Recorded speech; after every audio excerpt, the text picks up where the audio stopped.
It's me. I need to pause it. Hi there. Anybody there?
Good evening, everyone.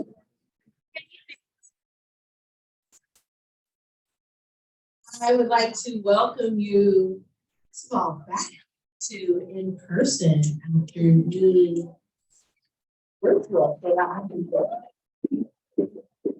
We are here. Good evening and thank you all. My name is Natalya Scott and I serve as the Vice President of Administration for the League of Women Voters of Santa Monica. And I have the honor of being your MC tonight. Let me not overcommit and underdeliver. So before we begin, though, I would like to acknowledge the Native.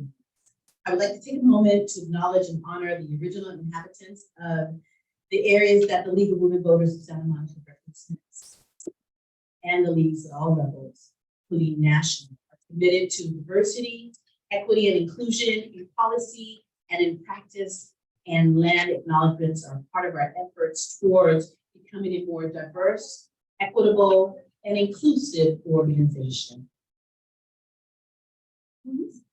Our league represents the areas of Santa Monica and Malibu, which are the traditional lands of 3 tribal nations, the Shuma, the Tongva, and the Kish. We recognize that an acknowledgement is only the first step towards working with Native communities to secure meaningful partnerships and inclusion in the stewardship and protection of their cultural resources. We encourage you to learn more about the Native lands, and a great resource is native-land.ca. It has maps of tribal nations and other educational resources.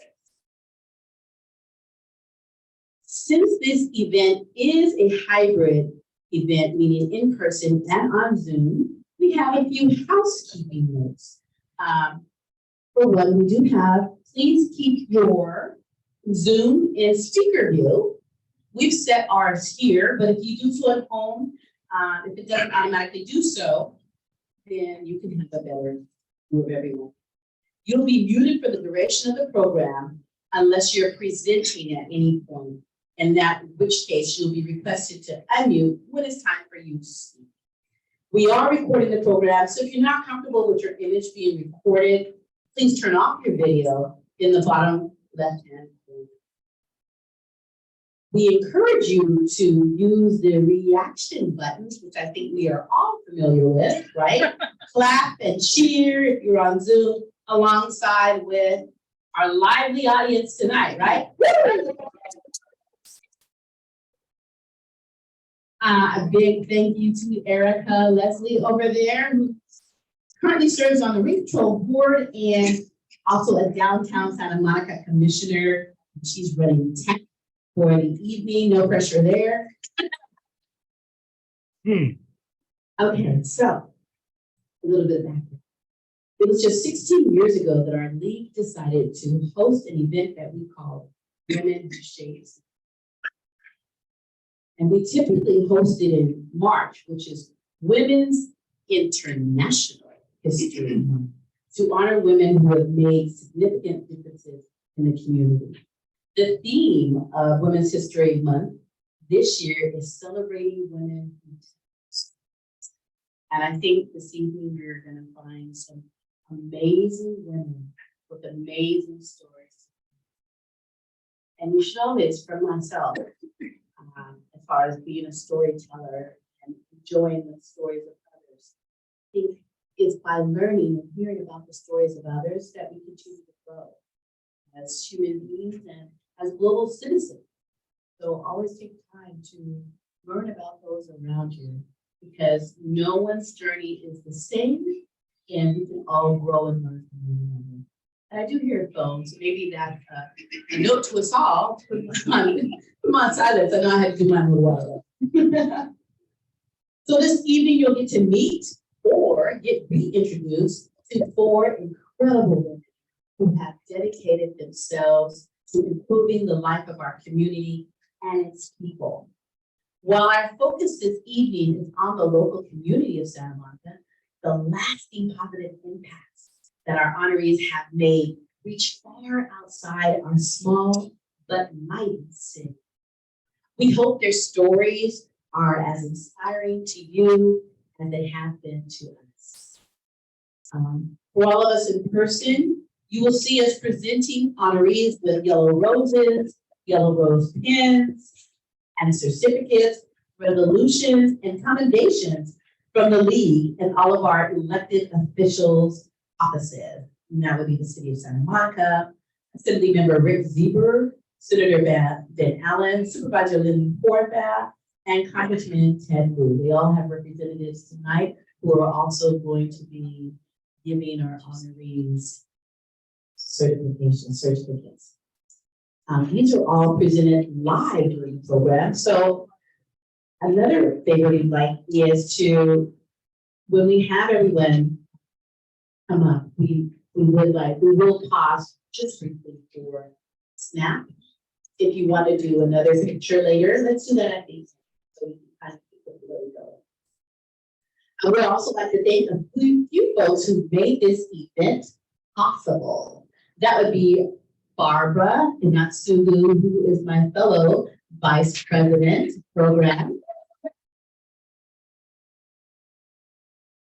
He is everything. That's all I can say. He's everything for helping put this together. Also my awesome board of directors, including Barbara. We have Karen Perry, Dr. Karen. Where are you at, Karen? There we go. There's Karen.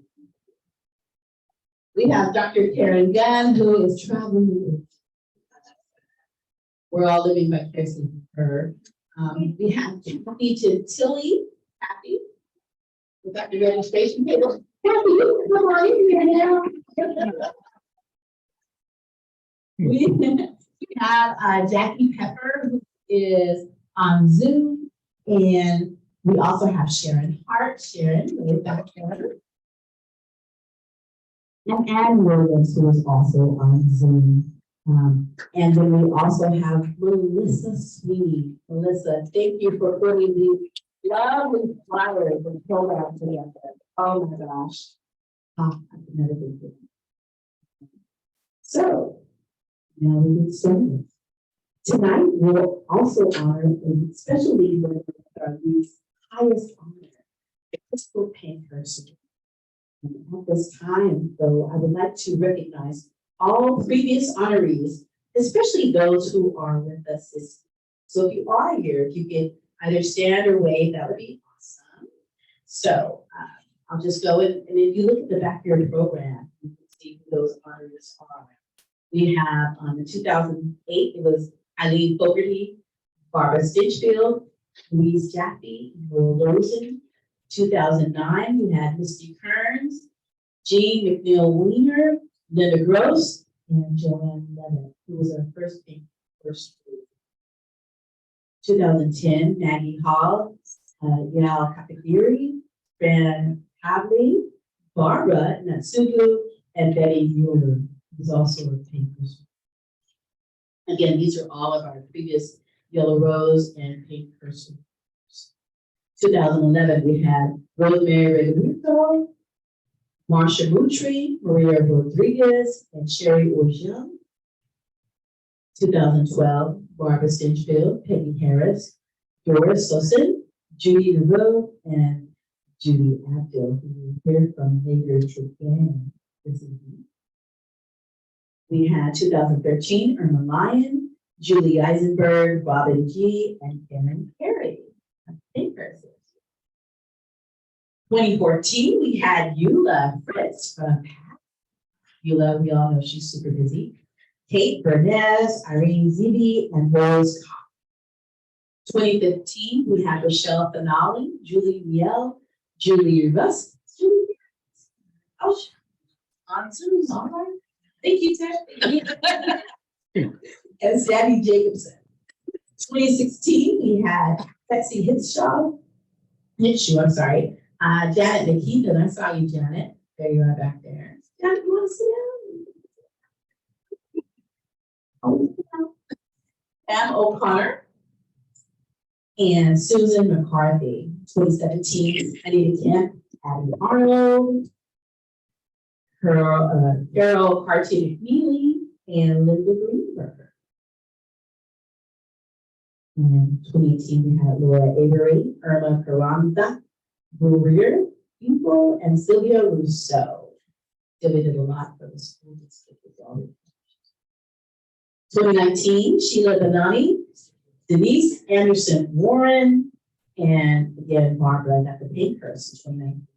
2020, we had Karen Baxter, Dr. Karen S. Gunn, Vivian Rothstein, and our past Pankhurst Award recipients were honored in special commendation. And then 2020, just last year, we had Anhara Laverne Ross, Lindsay Call, and Thea Brodkin. So those are our past commendations. I would also like to recognize current and former elected officials who are in the House and their representatives. To my left over here, we have Mayor Pro Tem Lana Negrete. Lana, put away. There we go.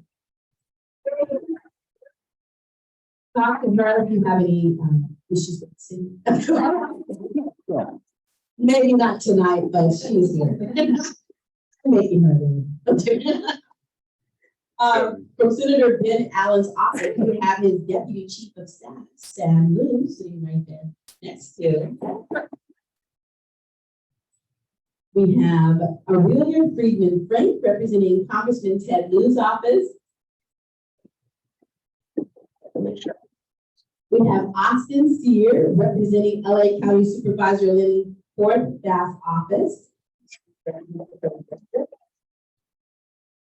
We have former council member and mayor Judy Adams again. We have former council member and mayor Kevin McCune, who is on Zoom. I did see him, and he's a member of the league. We have Lori Lieberman, who is a member of the Santa Monica Malibu Unified School District. Lori, I didn't see you. Is she on Zoom? Thanks, Lori. Maybe she's on Zoom. And we have David White, city manager, who I did not see. Did you see David? I know, that's what I'm announcing. That's why I said. David is our city manager, and we have right back there Chief Ramon Batista, who is our Santa Monica Police Chief. Who's the go-to for us. And then over here again to my right, we have Santa Monica Rent Control Board member.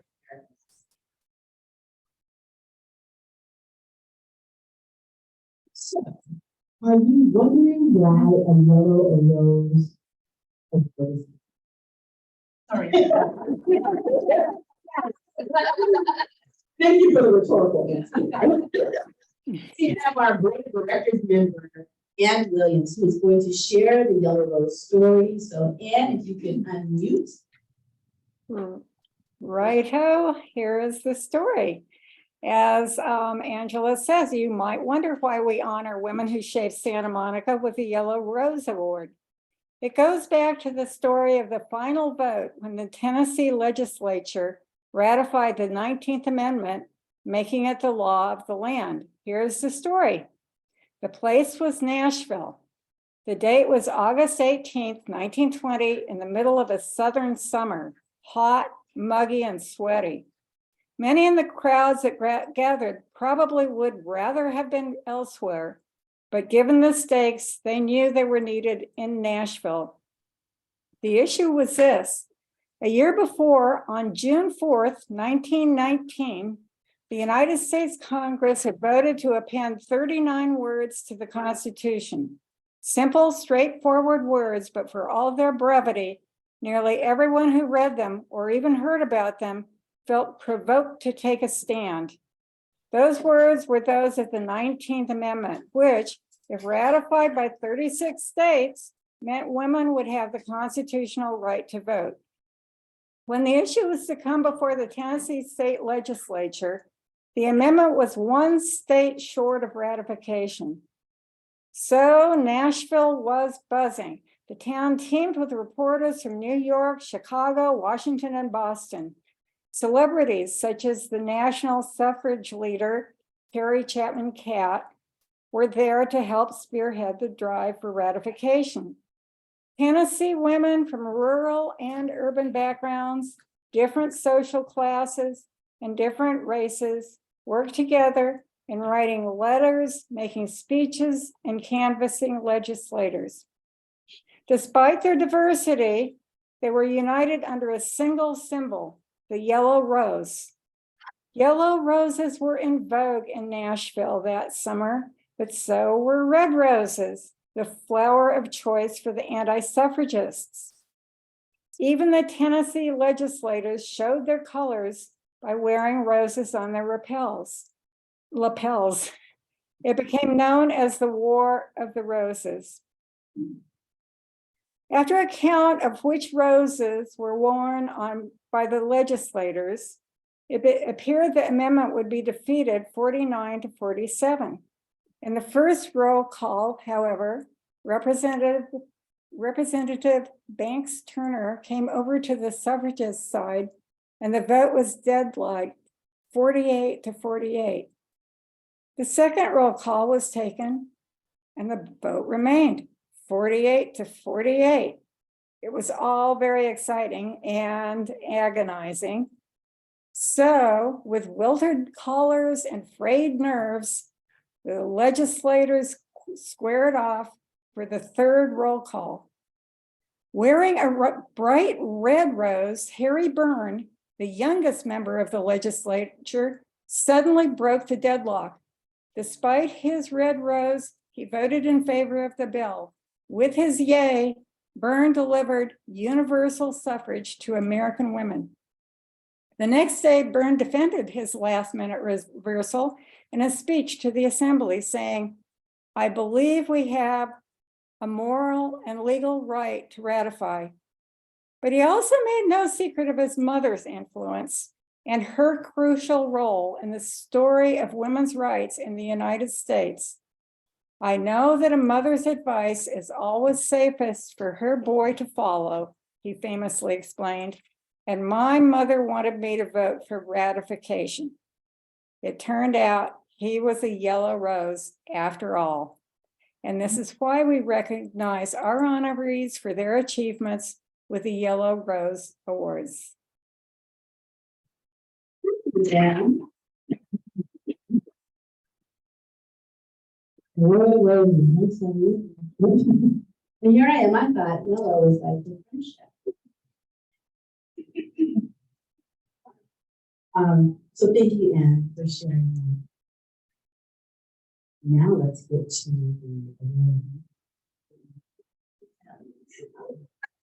Now that you know what a yellow rose story is. Yeah, I'm all good. Ready to power nap.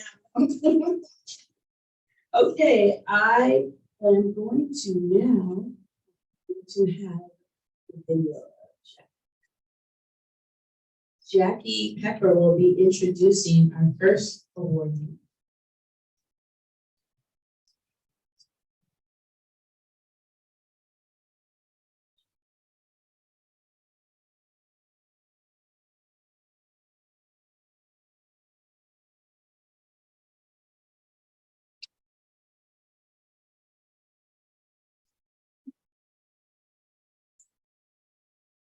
Actually, I said you didn't go to screen. My bad.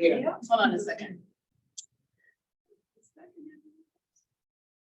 Insert Jeopardy theme here.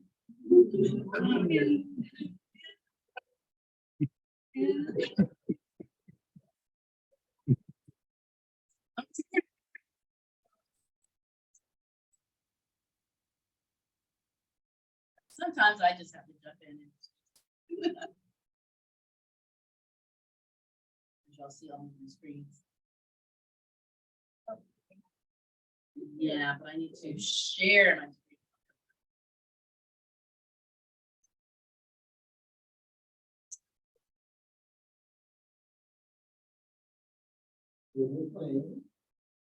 Share it.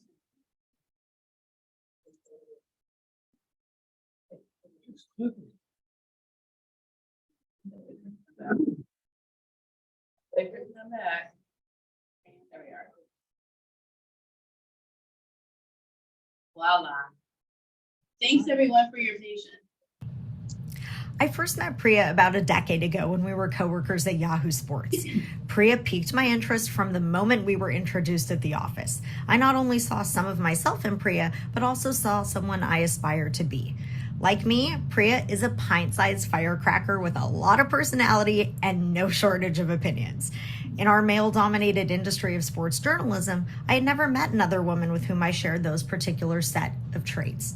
Like me, Priya was pretty freaking competent at her job, but unlike me, she was unapologetically competent, strong, and confident in the workplace. You'll love to see it. In time, I felt those character traits seep deep into my spirit by osmosis, and I'm proud to report that they've stuck. One thing that makes Priya unique is her ability to balance. She's knowledgeable, but always seeks to learn. Priya is a serious person who has a wonderful sense of humor, and she radiates warmth while relaying messages bluntly with that beautiful British accent when necessary. Priya also found ways to balance a demanding work schedule with her personal life as a daughter, wife, mother, and friend, all while suffering with various health challenges. Priya nearly died from a previously undiagnosed case of pulmonary hypertension during childbirth when she delivered her son Kali at 7 months old. Priya, at just 32 years old, suffered a stroke a few days after Kali was born. One thing that struck me like lightning was Priya's honesty about her health challenges and vulnerabilities. She discussed them matter-of-factly, not for pity, and never as an excuse. It really takes guts to share so much of yourself with anyone else, let alone coworkers in an oftentimes brutal and competitive industry. But Priya exemplified the yin and yang, being a great mentor and friend in an environment where women really need each other. Through her work as a storyteller, content producer, and filmmaker, Priya has educated, enlightened, and entertained people all over the world. As a mother to Kali and a friend to me, she's a woman who has helped shape people right here in Santa Monica. It is my honor and privilege to present the Yellow Rose Award to Priya Balachandran.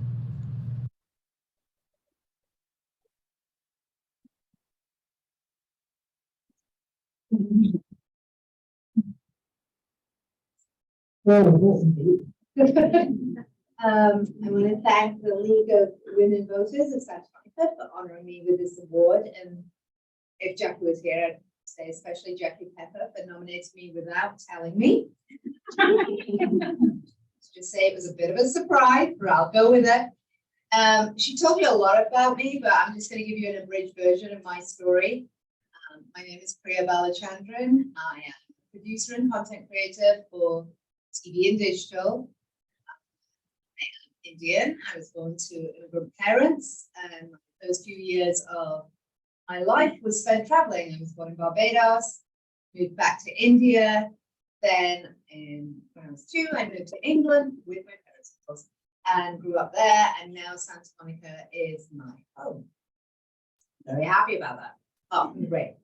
I am a parent. I'm a parent to my son, Kali, who I love deeply and support as he gives back to the community too as an artist in his music. As Jackie said, I am a survivor of a rare incurable disease called pulmonary arterial hypertension, otherwise known as PAH. Just to simplify what it is, it's basically my heart and my lungs are battling to, and so that makes it really hard to breathe. It's happening right now. I don't know if it's nerves or the PAH, but it's happening. And so literally every day, breathless, or in a great way. My story as a survivor was recently made into a movie on Lifetime, which I am hopeful that helped other people, because it's a very lonely battle, so everyone has a different version of their PAH survival story. So I hope my story helped them feel like they were supported. On the good stuff, I am a wife to a New Jersey Irishman, Paul Patrick Francis Flanagan. Yeah, good, strong Irish name. And he's at home with our 2 dogs. I'm a Pilates lover, an obsessive knitter, and I love a good story. So the theme of today is women who share our stories. And I love stories. I have friends who have great stories. I kind of enjoy being with people who like to tell stories. So I want to start with writer and producer Lena Waithe's line about stories. She says, I'm writing my stories so that people can see fragments of themselves, which is the most important thing about storytelling. It's a connection. So the power of storytelling is important for us as women, as business owners, as mothers, as partners, as leaders. A simple personal story can make the connective tissue for humanity. And our personal stories preserve our heritage, educate our kids and future generations, and hopefully inspire change in others, in ourselves, in our communities, and the bigger deal, the world. So tonight, I encourage all of you, if you haven't done it, share your story with someone you don't know, someone you know, but they didn't know everything about you. Share that story. It doesn't have to be dramatic. You really do not need to have PAH to share a story. Don't worry about being judged about your story. It's your story. It's you. It's who you are. Don't hide your story. However simple or complex it is, please share it. It should be heard. Because someone in this room is feeling unheard, feeling lonely, And that little fragment of your story could bring them out of their shell and empower them to share their story too. And there's nothing better than connecting with others. It's kind of like a relay race, right? Pass the story back and around. So let's just do that. Let's not be afraid of our own personal stories. Let's just do it. So I'm going to leave you with one last quote because, you know, I love good storytellers, and this is a really good storyteller. She wrote Americana. Her name is Chimamanda Ngozi Adichie. And she says, many stories matter. Stories have been used to dispossess and to malign. The stories can also be used to empower and to humanize. Stories can break the dignity of a people, but stories can also repair that broken dignity. So use your stories to repair. Thank you for the award.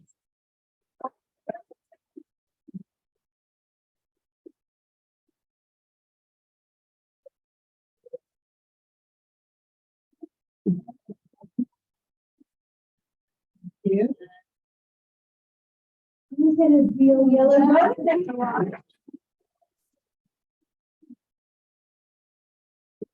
Thank you.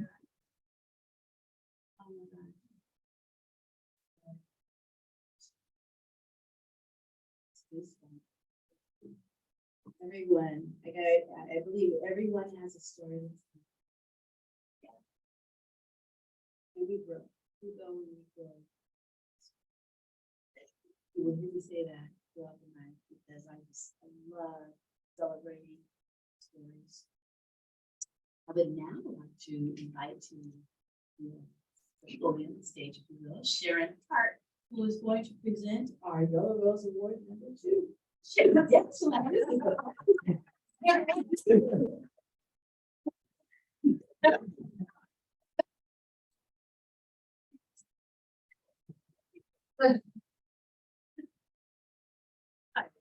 I am honored to be able to introduce the story to you of a woman who has truly embodied and is truly embedded in the story itself.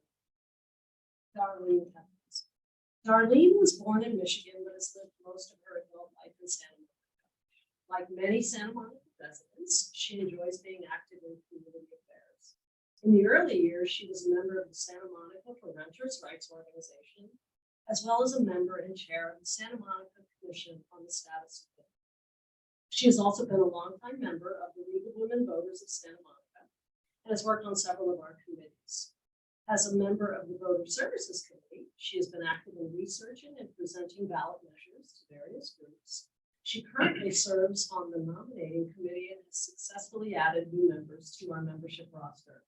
Also, for the past year, Darlene has been a member of the state's Diversity, Equity, and Inclusion Committee, aiming to strengthen the League's commitment to these issues. Through her work as the chair of the Reverend Dr. Martin Luther King Jr. West Side Coalition for many years, Darlene has tried to keep alive Dr. King's dream of equality and justice. She has worked with the League and many nonprofit groups in Santa Monica to improve the quality of life in our community. This effort has been bolstered by her work on the board of the first A&E Redevelopment Corporation, which has now built 3 low-income senior housing units in Santa Monica. To make sure she keeps busy, Darlene is also the Santa Monica Travel and Tourism Board Secretary and Vice Chair of its Experience Management. She is also a member of the Coalition for Police Reform and a member of the Package. During her free time, Darlene enjoys travel, movies, gardening, cultural events, and visiting with family and friends. Although presently and pleasantly retired, Darlene worked as a litigation attorney for approximately 30 years, initially in civil litigation, but specializing in workers' compensation for most of her legal career. It is with the greatest pleasure that the League of Women Voters of Santa Monica presents Darlene with a well-earned Yellow Rose Award. Thank you.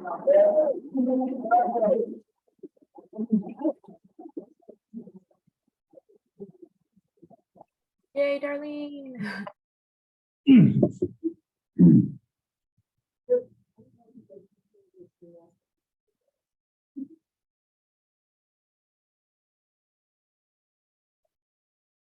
See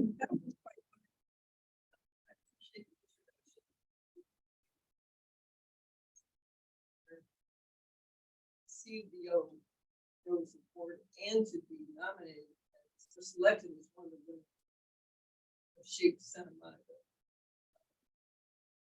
I appreciate the opportunity to be with my fellow honorees as well as to those who have received this award in the past. Very glad at talking to you. I think it's right there. It's like a hand thing that can yes. But in terms of telling your story, which I'm not very good at, but I would say that I am big on civic engagement, which you might have gathered from my little bio that Sharon gave you. I started in my early days in Michigan as an election poll worker when I was in college. And as she mentioned, my early days in Santa Monica when I did Santa Monica Renters' Rights. I was on the Commission on the Status of Women for many, many years, which led to me being the liaison of the Reverend Dr. Martin Luther King Jr. Coalition. So that's the connection with those two. And that led me to Barbara Mitsugi, who was the chair of the Community Involvement Fair League for many years. And so we worked together closely for a long period of time, which then led me to the league. So it's been a journey in my period of time here.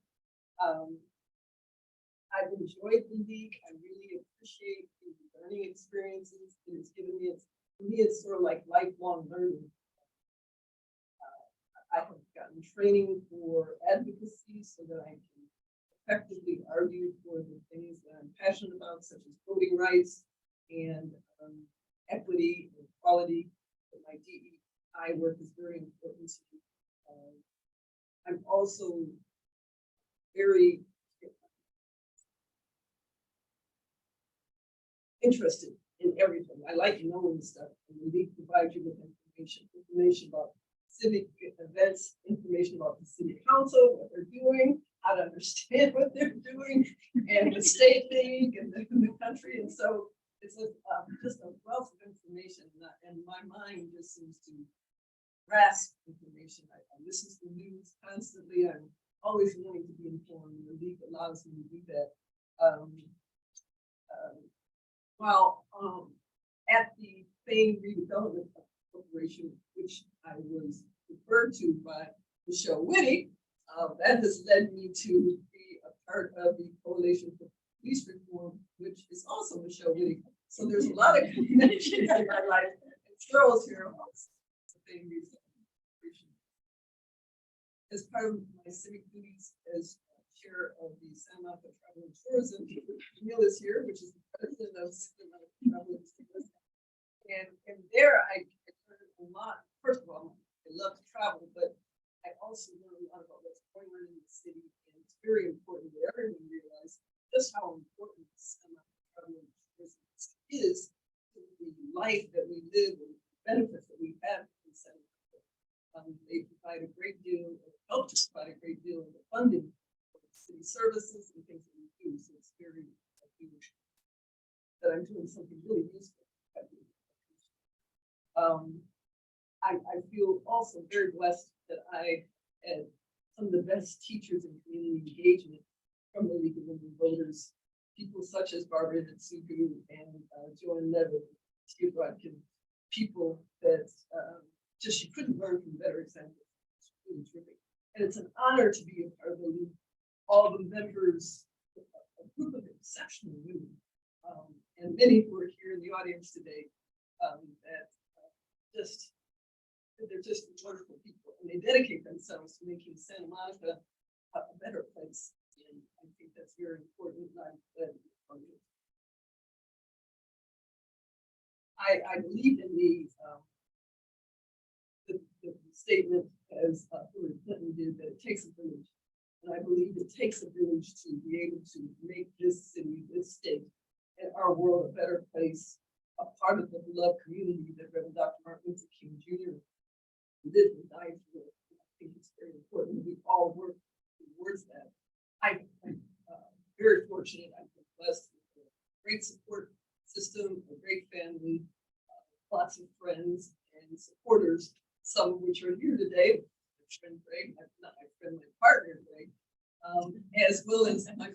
members who are on Zoom, Sandy and Dwight, and I don't know anybody else. They are in Michigan, so it's 10, and probably about 11 o'clock there, so I feel very blessed that they're staying up late. While I get this award, they're just my biggest cheerleaders, and always had a lot of people who thought I was worthwhile, encouraged me to do more, to do better, and I feel very blessed at this. So in closing, I just want to say, to me, it's important that for those who have been given much, to give back, and I encourage all of you to do the same, which all of you do. But I encourage you to continue to do so, because it's just so rewarding and fulfilling to be able to help others to make this place.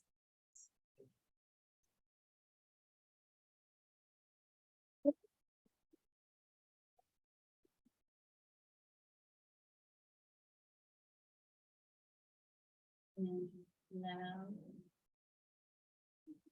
Thank you.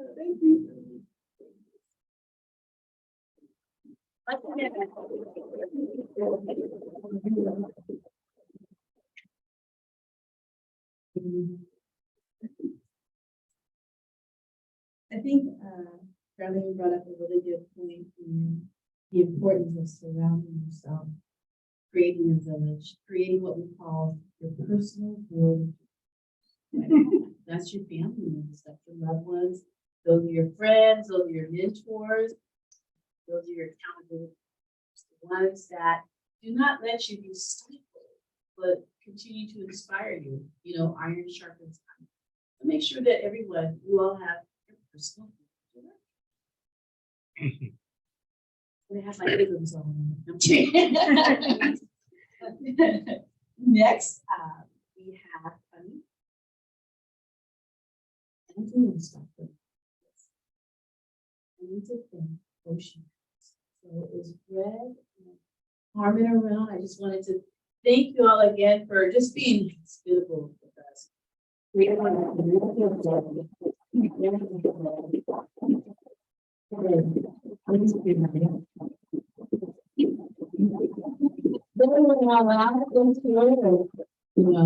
a reclamation, and food is wonderful.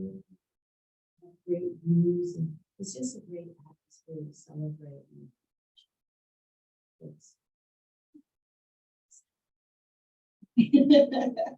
I would like to invite our new board of director member and treasurer, Erin Perry, to present Yellow Rose number 3.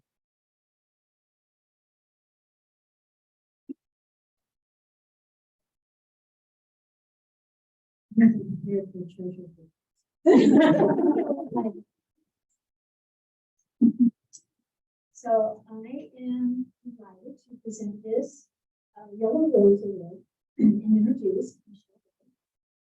And she has an incredible story to share, and I want her to share it. So I am just going to highlight 5 characteristics that I noticed from reading her bios and so. It's loyal. Michele, it spent a long time at CSUN, California State University, from 1970. A few gaps in there, but until her retirement in 2011. So that was very loyal. She's very loyal to Curry. They've been married a long time. I'll bet you share that. And she's very loyal to her community. I've heard some stories of the sort of thing that she's been involved with. You know, I'm not going to start naming names. You know that. And I will briefly highlight some. That's very loyal to her community. Generous. She is very generous. I have noticed that as the treasurer. She has been generous. And she is very generous with her time and her energy and her expertise, which was on it. Yes, all the committees she's been Darlene mentioned, President Dr. Martin Luther King Jr., Quasi Coalition, Committee on Racial Justice, all those, the committee, I'll get to that. Yes. And then the next one is flexible. Another characteristic of incredible people. Oh, yeah. So, okay, we're next. Professor at one university, you have to be flexible to last. And she's traveled. Traveling takes flexibility, especially when you are living in such as Great Britain and Israel, and traveling and teaching in the Bay Area, New York and Boston. I probably missed a few. And again, you need to be flexible when you're doing a lot of work. And in her professional life, with the research and flexibility is key. Yes. There's another one, innovating. She has been very innovative. The Santa Monica Coalition, bringing those people together. I'm not sure your part, but you can tell that story. And I saw some other ones related to the work with students, helping them have training that will reduce prejudice. And she's been part of mutual acculturation model and other acronyms that I think she tells us about, but I will not do them justice. And the last one, which is no surprise, active. She has been very active. There is a long bio there, and there is so much she has done. And I heard it started in the 60s with some demonstrating.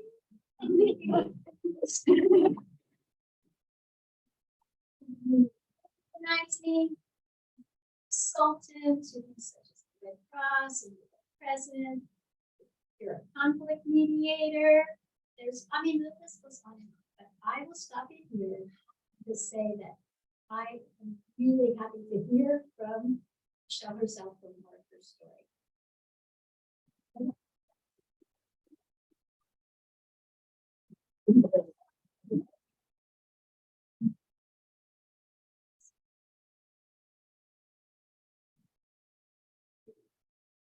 Well, I want to thank Santa Monica League of Women Voters for this honor. And I'm going to tell you about 3 projects that have to do with telling our stories. Tonight's theme is telling our stories using media, modern media, from the print to the podcast. The internet, digital cameras, and iPhones have democratized our opportunities to tell stories and to leverage them for social change. There are 3 grassroots groups that I've worked with that illustrate how storytelling jumpstarts community action. First one is the Coalition for Police Reform. We launched that in 2015 at a meeting of the Committee for Racial Justice. One of our first activities was to produce a video of interviews with people who had experienced negative interactions with the Santa Monica Police Department. We propped up my iPhone on a pile of books in an office at the church in Ocean Park. We invited people in to tell their stories. Fast forward to 2022.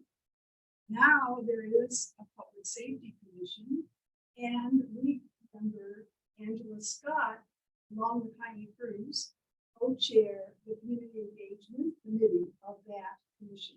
So it gives more people an opportunity to tell their stories to an official group that has responsibility for not only listening to them, but also for making change.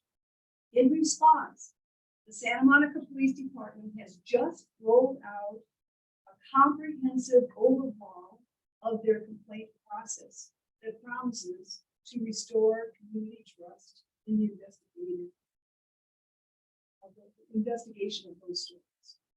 So I congratulate the police department for listening and for also making change. The second program I'd like to tell you about is Kids with Cameras. I went to a photo exhibit up at the Sturwall Center in 2008, and I saw that they had given digital cameras to immigrant children and gave them an opportunity to tell their stories through the photographs that they took during their first year of residence in the United States. I took that idea back to the Human Relations Police, suggested that we could help kids use photography to tell their stories. We did a little survey and found that there were a number of neighborhood groups in the community that were recognized by the city, but there was one neighborhood group that had been dormant for over a decade, and that was the Mid-City neighborhood. So we decided that we would contact people who had been the leaders of that group a decade before, and also residents who were interested in jumpstarting that group. Then we recruited 3 photographer mentors, along with a couple dozen young people from the Police Activities League, the Family YMCA, and Boys and Girls Club. This time, the Santa Monica Police Department funded digital cameras, which were given. Then in the summer of 2009, we sent them out every Saturday to take photographs of the Mid-City neighborhood and document this cultural wealth. In the fall of that year, we invited everybody to the McKinley Auditorium, where we showed the photographs, and the children came and sat with the community leaders, members of the police department, and their parents to talk about their part of Santa Monica.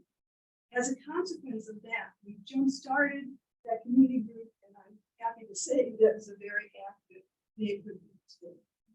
Subsequent summers had different but equally compelling themes, including healthy eating, where we were hosted by the YMCA. The chef demonstrated different kinds of foods. The third project was called Schwash Walk.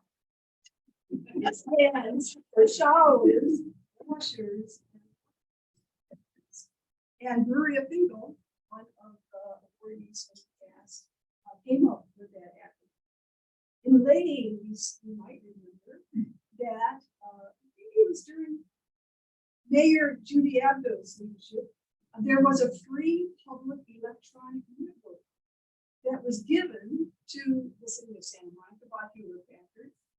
And you made it possible for you to access from your home computer other people in other places. This was, before the internet. Most important, those computer terminals at the library made it possible for homeless people to access the home people their computers. And as a consequence, homeless people began to tell their stories to the people who were logging in. What they needed was food, they had clean clothes, and a place to store their belongings. Maria Finkel said showers, washers, and lockers. So the Penn Action Group actually solicited donations. First of all, we got them to open up the showers at Memorial Park at 6 a.m., special hours for the homeless. Then we got a local manufacturer of lockers to donate 35 lockers and put them under the pier. And finally, a local laundromat owner at the corner of Lincoln and Ocean Park donated free vouchers to the homeless to use during hours when they didn't have enough paying customers. So we got the program actually off the ground. Fast forward to today. Schwashlock is now run by the people concerned.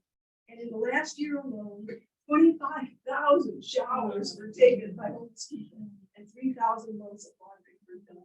That organization now is governed in 20 years.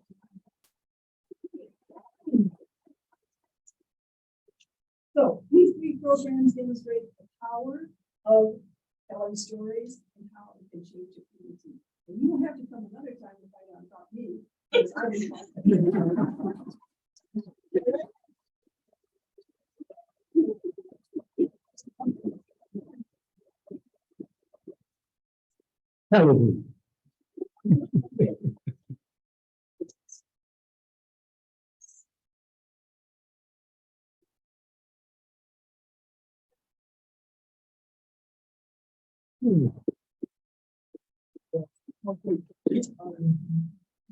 Yeah.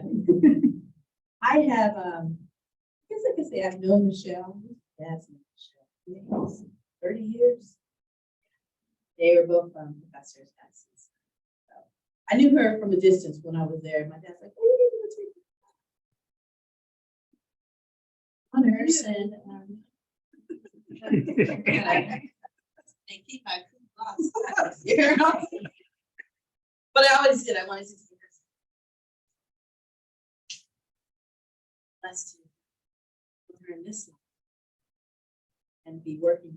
She is an amazing force, as you can see, and she's someone who can move mountains and help create. So thank you for that.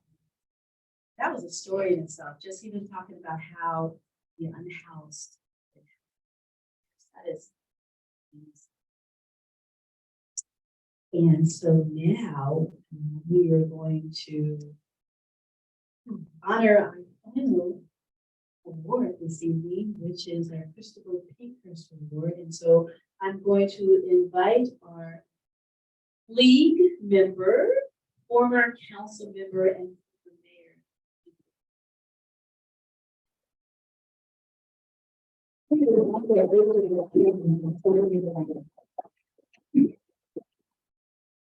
Thank you. I was on the league board for one term, 2 years, I guess, because I wanted to honor my mother, who was a 50-year member, had a certificate, 50 years being part of the League of Women Voters. So I did that for her shortly after she died. I am here to do 2 things. One is to answer the question, why in the world do we have an award called the Pankhurst Award? What was that? Okay, so Emmeline Pankhurst was a radical feminist and suffragist in England during the late 19th and early 20th centuries. So a long time ago. Her husband was an early male feminist. Think about that. Them. And wrote the first legislation proposing the vote for women in England. She and her daughters founded the Women's Social and Political Union.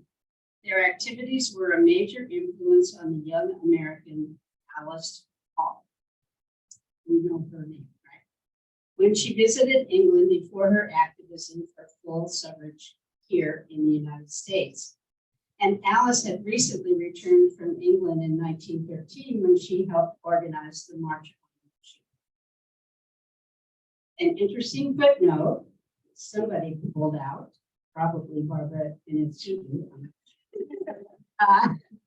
tells us that the March on Washington, that Washington, there have been a number of them, was held at the time of Woodrow Wilson's inauguration. Okay, do I go to the inauguration or do I go to the march? Was what people had to decide. And when the president-elect arrived by rail, there were few to greet him. He expected crowds at the station and was not happy that most people had chosen, out of curiosity, if nothing else, to watch the parade instead.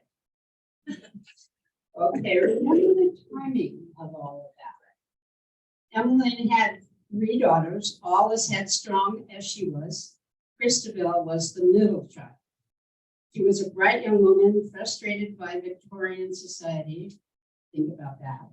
She earned a degree in law, but was not allowed to practice because she was a woman. She visited the United States after college, went back to England, worked with her mother on the movement, left again as World War I. Remember World War I? That was a long time ago. And lived most of her adult life in the United States. After voting rights were won in both countries, she needed other challenges and became involved in other crusades. And of note, she lived her later years, are you ready? Here in Santa Monica. Let's see the name. So she died here at the age of 78 in 1958. And she is buried just down the road at Woodlawn Cemetery. And so we remember and honor her by in turn honoring one of our own, Christabel Pankhurst Award. So now if anybody asks you, what was the name of that award and why was it named that? Now you know. Okay, so we are going to award this award to our friend Natalya Z.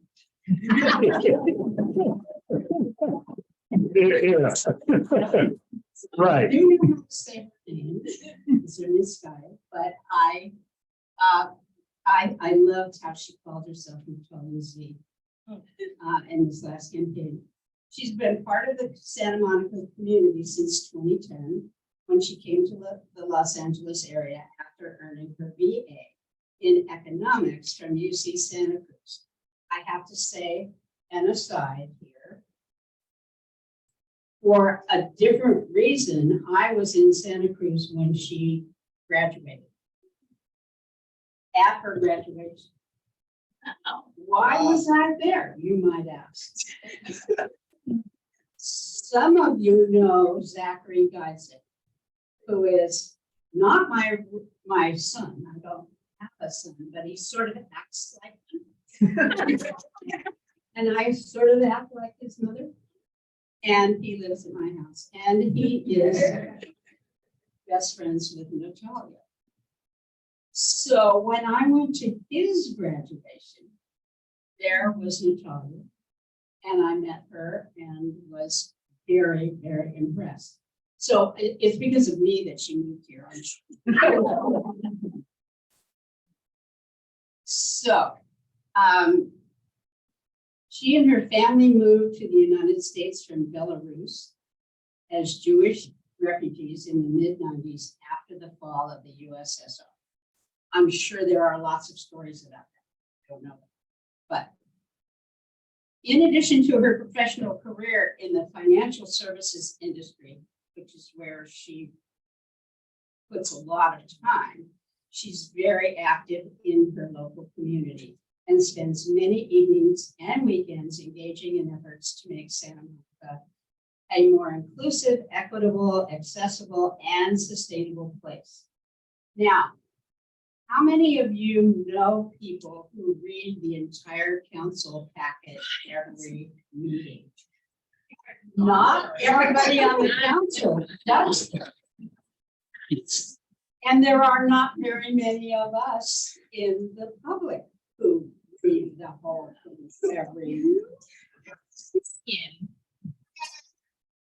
But Natalya always knows exactly what's in all of those reports, staff reports. So if you're wondering what was on the agenda, she knows. She knows. And what happened. Okay, so she previously has served on the board of the League of Women Voters of Santa Monica and was for 4 years its president, and on the City of Santa Monica's audit subcommittee. Do you get a sense of money is somehow wrapped up in all that she understands how money works and budgets work? It took less than a year after moving to LA for Natalya to join the League of Women Voters and of Santa Monica, and she began volunteering with the League, starting with serving as the webmaster. And she has done that for other groups as well, and helping with graphic design from time to time. In 2014, she joined the board of the League as its treasurer and served in that role for 4 years, after which she served as the League president. So while serving on the league board, Natalya had the opportunity to serve as the chair of the Homelessness Update Study Committee. If you've been involved in the League of Women Voters, they do a lot of studying. It's really hard studying. Remember how that was in high school? She was chair of the RENA Housing Element Toolkit Committee. And her advocacy and education efforts have primarily been focused on the issue of housing and issues that intersect with housing, because a safe, affordable, accessible home is a basic human need that is too often disregarded. The League of Women Voters has played a prominent role in Natalya's life for over a decade and will continue to do so. She has dedicated her life to working toward an equitable future where everyone has access to the resources they need. Do you feel like there's a connection there, Michele? Yeah. We no longer have the, but it was a wonderful, wonderful place to begin understanding how communities work. Natalya has currently serves on several nonprofit boards, including the board of the Human Relations Council of the Santa Monica Bay Area, the International Women's Resource Center, and the advisory board of Climate Action Santa Monica. Natalya also serves on the steering committee of Inclusive Santa Monica, a local chapter of Abundant Housing. Okay, extracurricular activities include serving on the boards of the Human Relations Council, the International Women's Resource Center, and the advisory board of Climate Action Santa Monica. That's what she does in her spare. Yeah. Her love of good governance is matched by her love of animals, which she has expressed by fostering dogs for much love animal rescue. The other thing that I just wanted to mention, and then I'll let her about her story, is that when I met her in Santa Cruz when she was graduating, it turns out that she learned how to run a theater there. And Zach was in the dance. That's what his, I mean, it's really weird to think about this now, but that was his major, was dance. Okay, so those of you who know him, that's a piece of him you hadn't thought about. So, Natalya has been involved in theater in many ways since. And if you want to know how to run something, whether it's a theater group or a community group or whatever, ask her, because she knows. Okay, so my friend, Natalya, you get the Pankhurst Award because it came out of Santa Monica. So.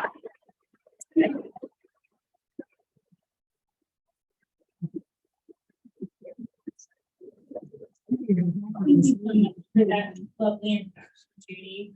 Yeah, I've known Judy for over a decade, which is kind of weird to say. You know, and I've been a member of the league for over a decade, also weird to say. So when I received a call from Barbara Natsugu, one of my mentors and a former Pankhurst Award honoree, asking me if I would accept the Christabel Pankhurst Award at this year's Women Who Shaped Santa Monica celebration, I was a bit shocked and incredibly grateful. This is actually my 11th Women Who Shaped Santa Monica celebration. The first one I attended, was back in 2012 when one of my mentors, Judy Amdo, was being honored with the Pankhurst Award. I've been a member of the league since 2011, and although I could use up all of my time here just thanking all of the amazing folks who have mentored me and helped to pave the path for me to be where I am today, As the theme of Women's History Month this year is celebrating women who tell our stories, I'd like to share my lead story. When I moved to LA after I graduated from UC Santa Cruz, go bananas bugs, by the way, I didn't know many people. So I started making new friends, including a guy named Brett, whose mom, Joanne Levitt, was the very first Pankhurst Award honoree, in case there's a theme here y'all are noticing, was the president of the League of Women Voters of Santa Monica at that time. One day she asked him if he knew anyone who might be able to serve as the League's webmaster, and he suggested me. I'm pretty sure the thinking was something along the lines of, Natalya's young, she can figure out how websites work. Something like that. So I was asked to serve as the League's webmaster, and I started learning more about what the heck this organization that at that time had somehow been around over 90 years is all about. I couldn't afford the membership dues that year because I was actually working part-time as a barista at Starbucks. So Judy paid my membership dues that year. After serving as the webmaster, occasionally helping out with design and attending a bunch of events, another friend who was serving as treasurer at the time couldn't finish her term and asked me if I would take over for the rest of it. As Judy mentioned, my bachelor's degree is in economics, and during college I actually worked in accounts receivables, so I said yes. I got to know the League better, and I discovered how I can make a real impact. I saw the issues that were important to this community and that were important to me. And when there was an opportunity to work on a study to update our League's policy position on homelessness, I joined the committee and I learned one of the most important lessons I've ever learned in my life. If you bring binders to the first committee meeting, they will make you chair.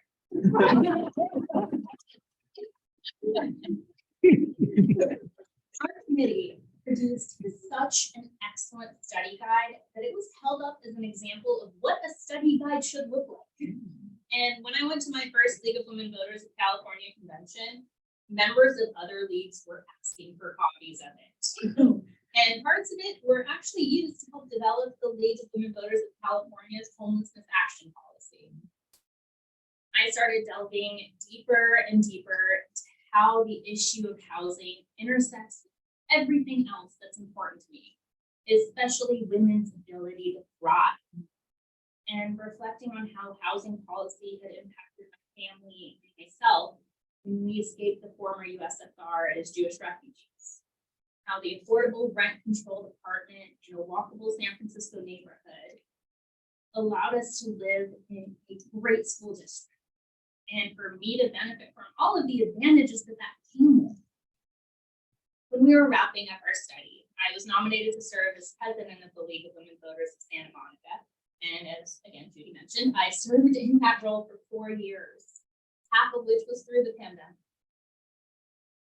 Having already gone down the rabbit hole on housing policy, I noticed that we had a regional housing needs allocation, RHNA, for those of y'all in the know, and housing element process coming up. And other cities would be starting theirs in the next year or two as well. And there was no specific resource from the state league to help local leagues understand and make an impact on this complicated process. So I reached out to Priya Balachandran, the League of Women Voters of California Vice President for Advocacy and Programs, still in that role, by the way. And long story short, we formed a committee of league members all around California, put together a RHNA and housing element toolkit. It was really exciting. I'm not being facetious, I just genuinely am excited about these things. It's now available on the state league's website for all y'all league members out there, and it's being used by leagues all around California. During my time on the League of Women Voters of Santa Monica board, we launched a dues assistance fund so that anyone who wanted to become a league member, regardless of their ability to pay membership dues.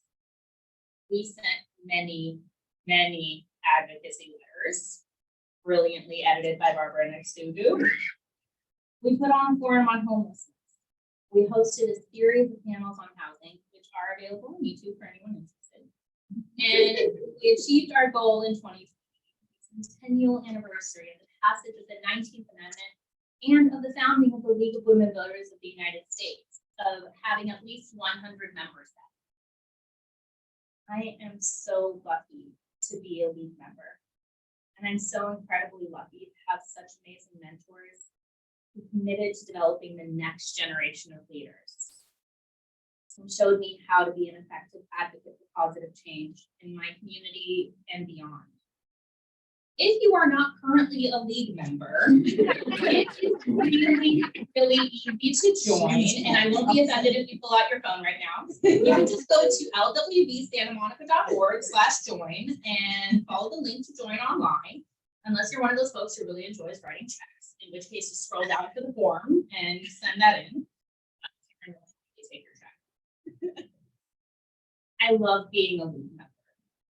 I love that I am part of an organization with over 100 years fighting for good values, fighting for voting rights, fighting to ensure that all voices are heard. Democracy takes all of us. And I'm so proud to be a part of the movement to make democracy work.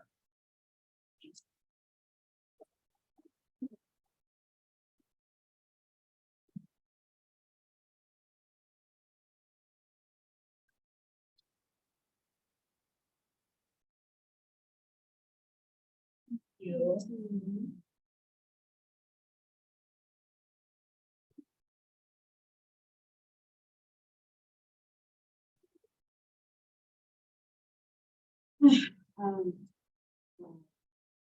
Everything that Judy said about Natalya is true. She does make study guides every time we have a city council meeting.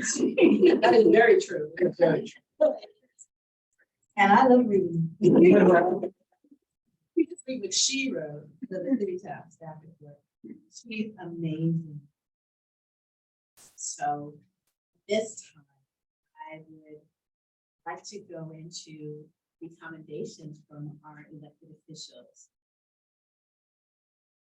This will be the first time that our elected officials' offices will be presenting the honorees with the gorgeous commendations. We are going to first start with our mayor, Pro Tem, who is going to come up and give the commendations, and I will be right here to assist.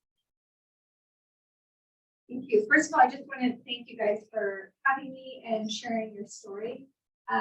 Organizations like these are so important because I often say you cannot choose who your blood related to, but you can choose your family. And this organizations like this clearly provide support for one another, connection, but most importantly, each and every one of you are conduit to the community that provides connection to the community. And so I really appreciate that because getting people the information they need, the resources, and just being a sense of family connection is so important in community. So thank you.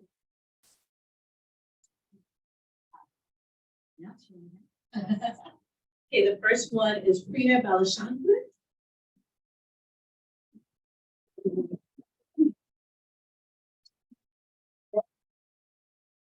Okay, whereas Balachandran. Whereas Priya Balachandran is an award-winning digital content executive with storytelling roots grounded in TV and radio. Whereas Priya has also worked in the world of production by working for an independent radio production house, writing and providing interview segments for BBC local radio as well as television. And whereas Priya moved to LA in 2001 and has been working as a showrunner, executive producer, and director for both network and digital content with all genres ranging from talk, reality, lifestyle, cooking, documentary, and sports. And whereas Priya personifies the theme of honoring women, providing healing, promoting hope. In 2004, Priya was diagnosed with a rare heart and lung condition, pulmonary arterial hypertension, and she was initially given 2 hours to live. Priya has now had the illness for 18 years. This rare disease has led to her writing of her ordeal, and that story was made into a 2021 TV movie called Fighting for Her Family. And whereas Priya is being recognized and honored with the Yellow Rose Award at the League of women voters of Santa Monica's 2023 Women Who Shape Santa Monica celebration. Therefore, Lee Davis, the mayor of Santa Monica, and all of the council members of Santa Monica do hereby commend Priya in recognition of her accomplishments and perseverance in the face of adversity.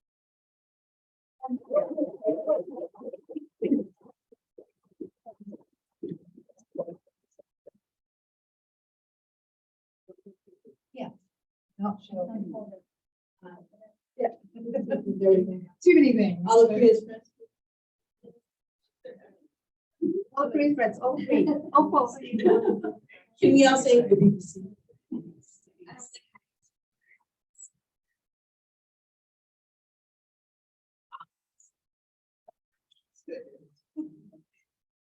There'll be plenty more pictures. Our next one is for Darlene.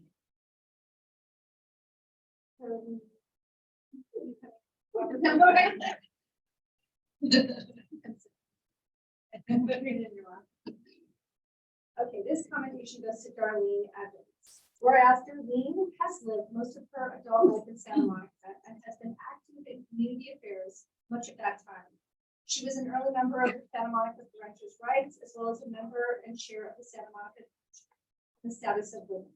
And whereas Darlene is a longtime member of the League of Women Voters of Santa Monica, including the Voter Services Committee, the nominating committee. Darlene has been a member of the League of Women Voters Committee, aiming to strengthen the league's commitment to issues of diversity, equity, inclusion, and through her work as chair of the Reverend Dr. Martin Luther King Jr. Westside Coalition for many years, Darlene Evans has tried to keep Dr. King's dream of equality and justice for all alive. Whereas Darlene is the Santa Monica Travel and Tourism Board Secretary Vice Chair of the Experience Management Plan Committee of SMTP, a member of the Coalition for Police Reform, as well as a member of the Black Agenda. And whereas Darlene Evans is being recognized and honored with the Yellow Rose Award of the League of Women Voters, Santa Monica's 2023 Women Who Shape Santa Monica's celebration. Now, therefore, Mayor Lee Davis and the City of Santa Monica, on behalf of the members of the City Council, do hereby commend Darlene Evans in recognition of her accomplishments and longstanding service on behalf of the residents of Santa Monica.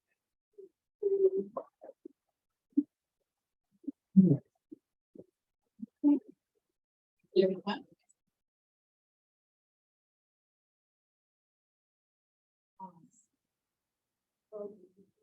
And So I took your name. it's like, well, change. That's Darlene Evans. And the next one is Michele Wittig.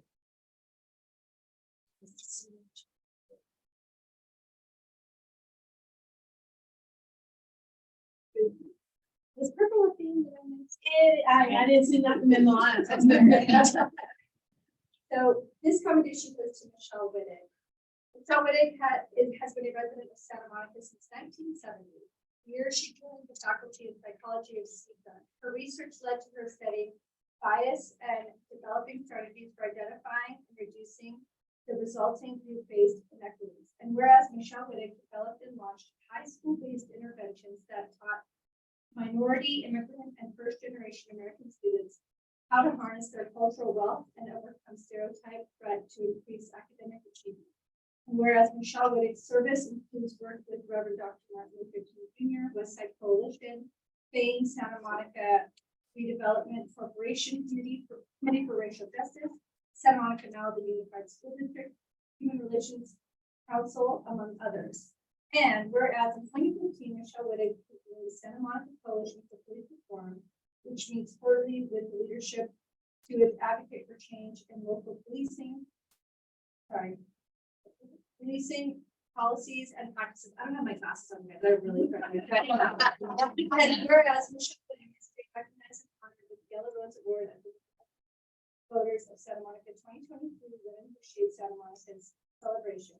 Now, therefore, Mayor Lee Davis and the City of Santa Monica, on behalf of members of the City Council, hereby commend Michele Wittig in recognition of her dedication and longstanding service on behalf of the residents. I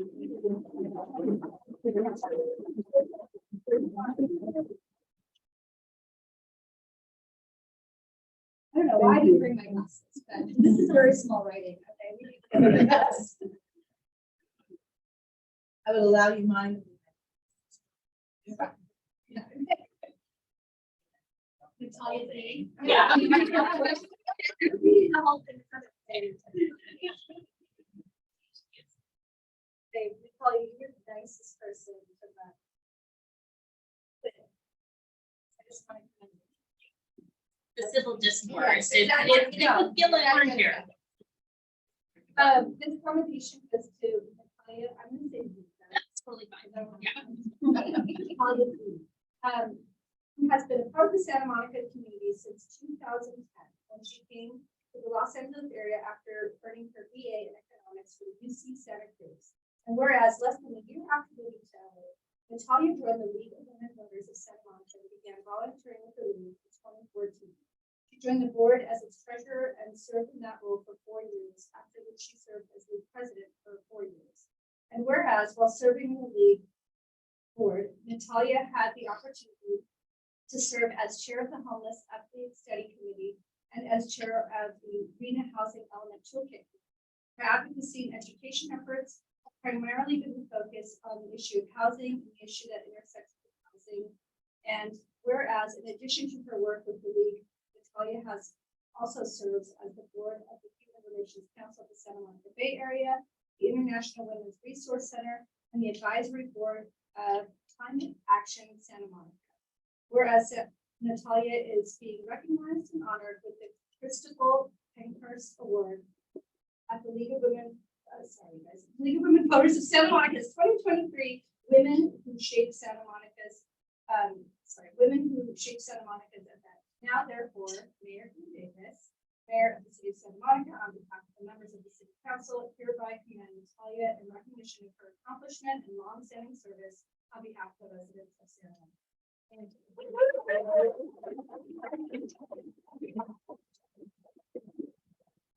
you. I'm gonna take 1 minute to your mom's. Hi,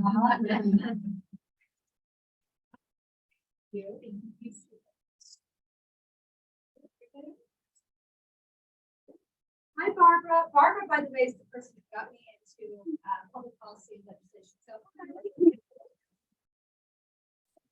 Yeah, okay, so. That all of our representatives present at the same time simultaneously with each person, right? So the first person, again, we will start with Priya, so.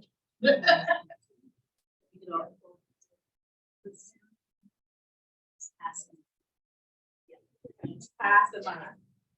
We're gonna start with. Yeah, there you go.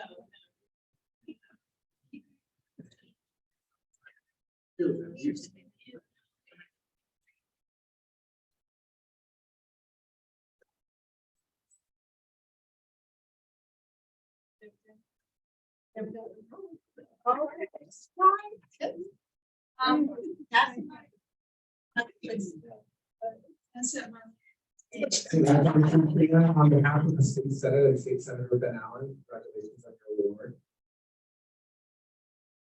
Congratulations, Priya. I'm Hannah Wagner on behalf of member Rick Chavez Burr of the 51st District.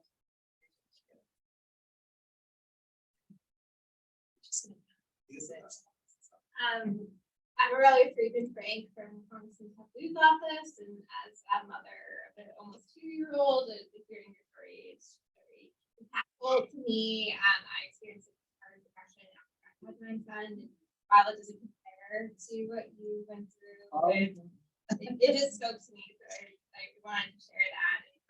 Congressman Liu, and they all kind of say the similar thing. I will read it, but congratulations.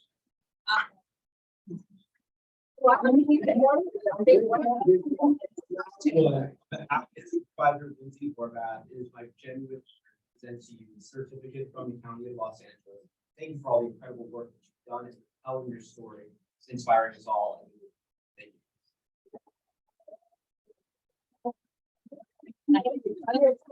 you. Should I go?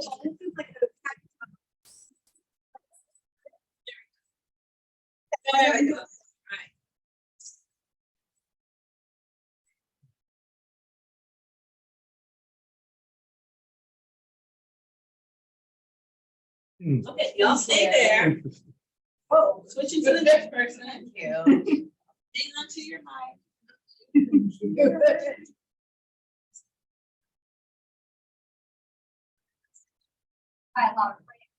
I know, I don't know if I would my voice and my head.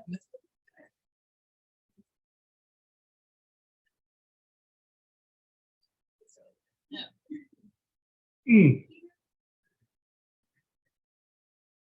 want to do it in front because the light is better up there. Yeah, yeah.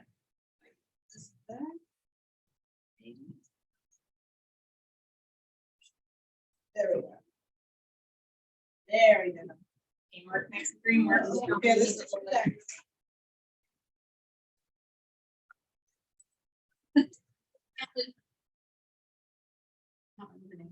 Much better song.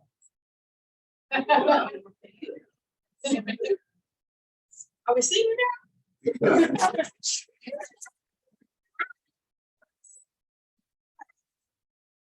No, that's.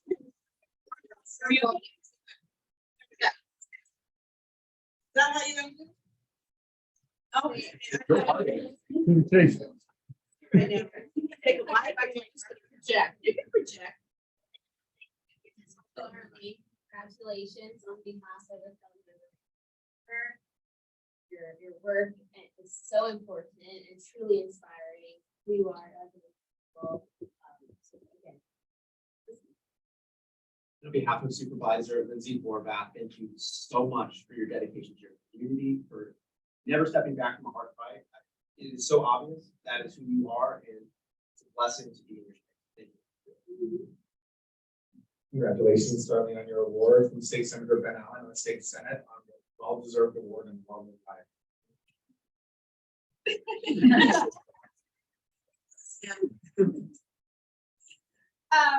On behalf of Congress, I'm honored to be here today to give you your certificate, space, all the work that you've done. So, standing in awe of.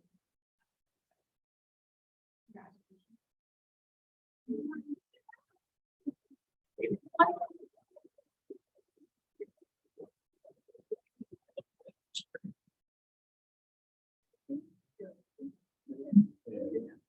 Thank you.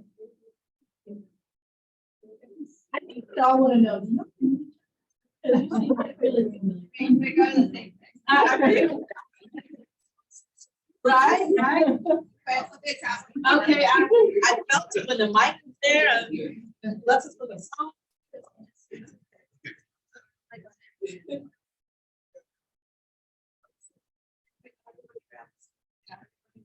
Yeah, your number. I need it. This is from Michele. I just have to say, the way that you shared, you took your time, but we're honoring you. And you talked about advancing things that continue to better the community. It's a reflection and commitment and dedication and just incredible capabilities that you have, the dedication to this. And it's genuinely inspiring. Thank you. All of the adjectives that were shared about you earlier this evening were remarkable. And you exemplify all of those adjectives just in the way that you spoke tonight. And on behalf of Assembly Member we give you this serious commendation and congratulations. Thank you, Michelle. I really enjoyed learning about your life. I would have taken your psychology. On behalf of the State Senate and State Senator Ben Allen, congratulations again. On behalf of Congressman Wittig, I'm honored to give you this commendation certificate and just like Representative Supervisor Borbath, Representative Austin, right? Austin said just hearing that you shared like projects that you've been involved with as opposed to just saying like great, I feel honored, all that other stuff is just so amazing to hear and people learn from you.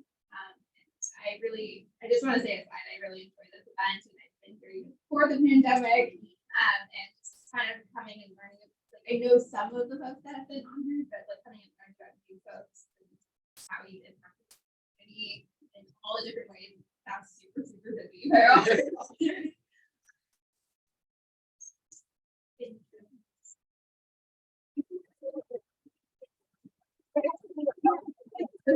go. There we go.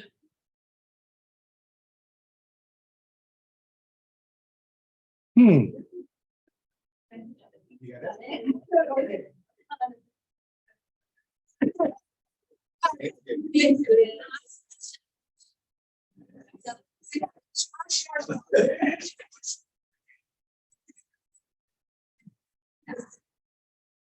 Right? Okay, all right, okay, we've got some motion. Stepping on my dress.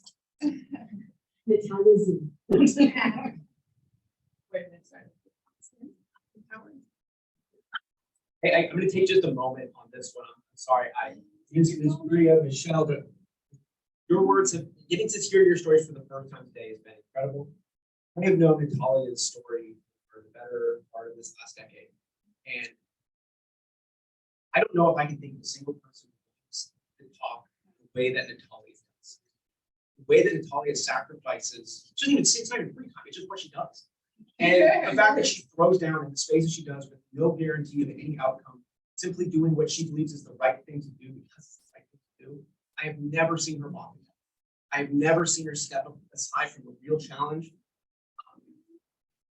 My mind is just racing with so many wonderful things that I could say about you. I literally think to myself sometimes when I'm going to talk, I'm like, what would Natalya do in these things? I'm so lucky to have you in my community. And I'm so lucky to call you an actual friend. And I hope that I can be in your life and continue to bless you the way you bless me.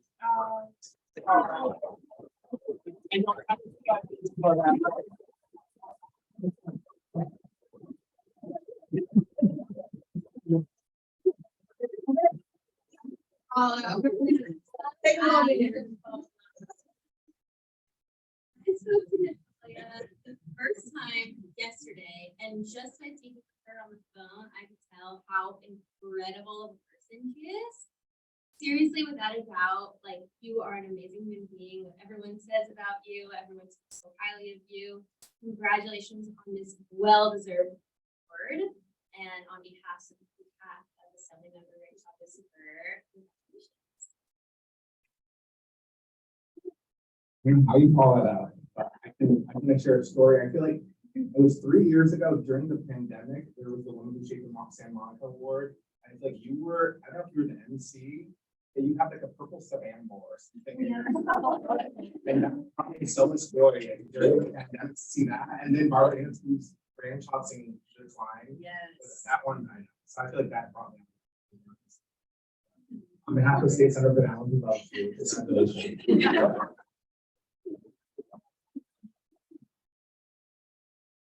Well, this is a lot of pressure. So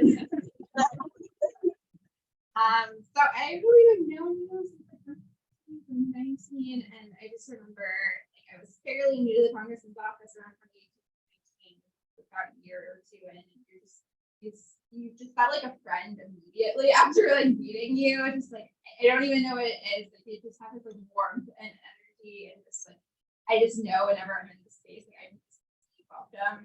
It's always awkward going to these things and just being like, hi, it's all like these people that you don't know, or just honoring folks, but just like she's just a warmth of energy. And even when she's gathering around and she's being the recipient for the first time instead of giving everybody the praise, she's acting like she's president. So, yeah, anything that you do in the future, I know it's just amazing, and whatever you choose to do to pour your energy into, whether you're continuing with this organization or doing more, I just applaud you and I'm inspired by you, and I hope to work together more in the future. And so on behalf of Congressman Liu, I'm happy to present you the certificate, and you can put it on the wall or put it in the folder or do whatever you need to do. I need a bigger ball. But on behalf of Congressman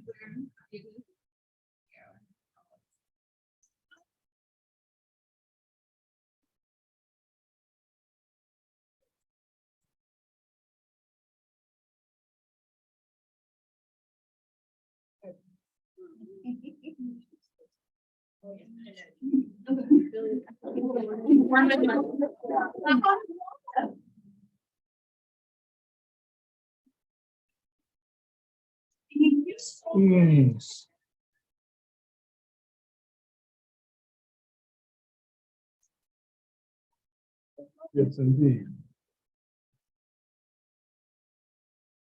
That's good.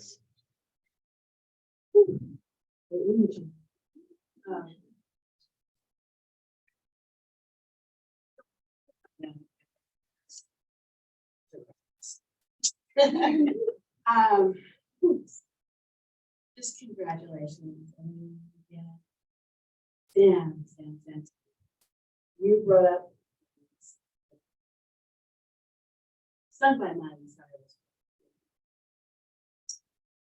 Jennifer, and I talked about it last week in a speech I did at USC. That chorus speaks about all of it. Everyone in here says, there's always going to be another mountain. I'm always going to want to make it move. There's always going to be another challenge. Right? Sometimes you're going to have to lose. You take that. It's not about how fast you get there. It's on the other side. What are we doing? What is your heart? What is the mountain? Everyone in here. Just believe, embrace, fighting, climbing. They'll have a dream.